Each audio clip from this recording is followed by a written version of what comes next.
What did you see out of Alex and Shane today? I thought they made some smart decisions. There was times where they threw it away, put the balls, especially from Shane. He put the ball in nice places for me to catch and for other wide receivers and tight ends to catch too. So I thought they both did a great job. I feel like you've built some good chemistry with Shane throughout the spring. Yeah, and Alex both. So I've been getting throws from both of them. So yeah. Jim Harbaugh was talking about how it's a process for Shane to learn that he doesn't have to throw it as hard as possible every time. Can you talk about that transition that you see from him? Maybe a little better touch on his passes. Yeah, I think he's getting a lot better with it, and then it's not just all on him; it's on the receivers too. We got to judge the ball and have a feel for him too. If we know we got the guy beat, and then we know how strong his arm is to just take off and go, and just instead of waiting and then if it's underthrown, read it and all that. So I think it goes both ways. We talked to you earlier in the spring about stepping up and being the lead receiver this year, and you had a good game today. Talk about what kind of spring you had and maybe where you made progress. The most important thing, try to get in the playbook, try to learn all that, because the more you know the playbook, the faster you play and all that. And then I've also been trying to work on the routes, trying to work on just a little bit of everything, just so when fall comes around, I'm the best receiver I can be. So. Is it a harder playbook to digest than what you had, or is it just going from one playbook to another that makes it a challenge? Yeah, it's more just going from one to another. Once you get the whole the main concept, that's not too bad. So.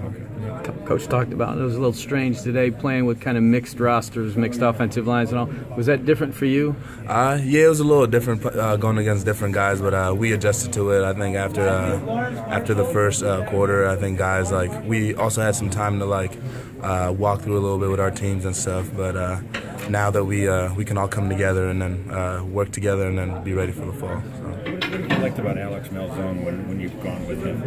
He's a great kid, and then he has a great attitude. If he makes a bad play, especially for a young guy, it's easy to put your head down or anything. And even I do it sometimes after I make bad plays. And I think being a quarterback, you have to be a leader, and he does a great job of that. If he makes a bad throw, or throws an interception, he'll bounce back, and then I think that's important for the quarterback spot. So, it seems like he has a nice arm on that outcut pass too. Yeah, yep, he has a nice arm, and he does a good job of reading the defense and everything. So, was it tough for a guy like Ty Isaac to be out as much as he was this spring? He wasn't able to do much today, it didn't look like either.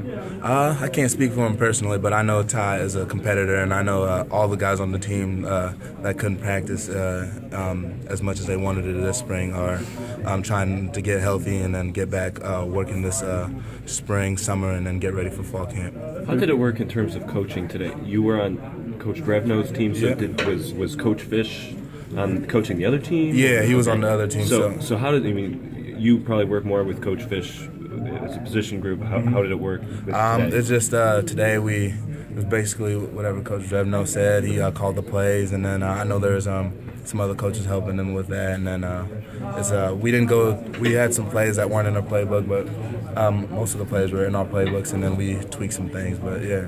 This offseason, is there plans of you maybe getting together with Shane or Alex and working on those routes, those timing routes, and just getting that cohesiveness? Yeah, definitely. With all the quarterbacks, trying to get the timing right, perfect, and then receivers try to make sure we work on our routes also and everything. So yeah. And then individually, what do you think you need to do to sort of take your game to that next step? A little bit of everything, route running, getting off the press, when the ball is up in the air, going and get it, and then just completing plays, and just also working on being a leader, getting guys out there, stay positive, and just help the team.